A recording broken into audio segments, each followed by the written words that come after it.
Здравейте! В този урок ще научим как може да участвате в предизвикателства. Ще видим също така как може да гласувате и коментирате изпълненията на предизвикателствата на останалите членове на канала. Когато има ново предизвикателство в канал, в който членувате, ще получите две нотификации или съобщения. Едно съобщение на имейла, с който сте регистриран в Jitsi, и второ съобщение ето тук, към банката. За да участвате в предизвикателството, или натиснете бутона "Участвай", който се съдържа в мейл съобщението, или просто отворете канала и отидете в секцията "Активни предизвикателства". Изберете предизвикателството, в което искате да участвате. Пример, в случая аз искам да участвам в предизвикателството за рисунка на домашен любимец. Преглеждаме условието на предизвикателството. Виждаме точките, които ще спечелим, ако участваме в него.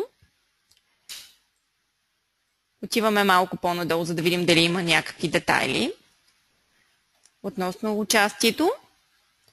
И след това се включваме в това предизвикателство от бутончето "Включи се и ти".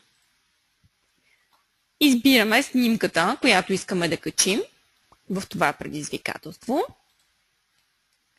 Ако се изисква текст, разбира се, тук ще има кутийка, в която може да напишем текст. А ако се изисква видео, ще има кутийка за качване на видео. Ако се изисква файл, съответно ще има кутийка за избор на файл.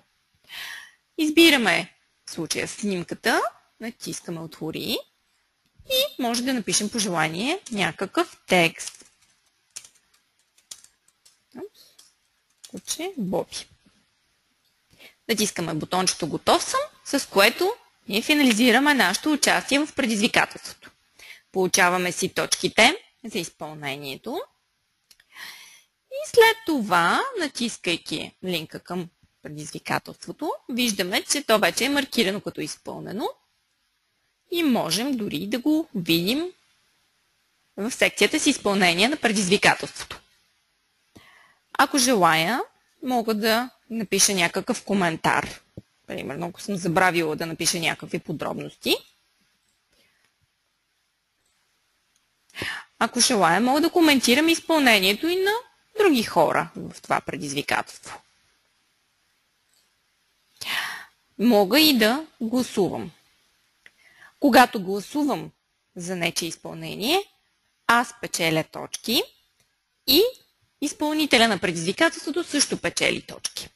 Ако искате да видите колко точки се дават в Jitsi и за какво, има много лесен начин. Натискате "Ниво" и тук ще се покажат точките, които се дават при различни действия. Благодаря!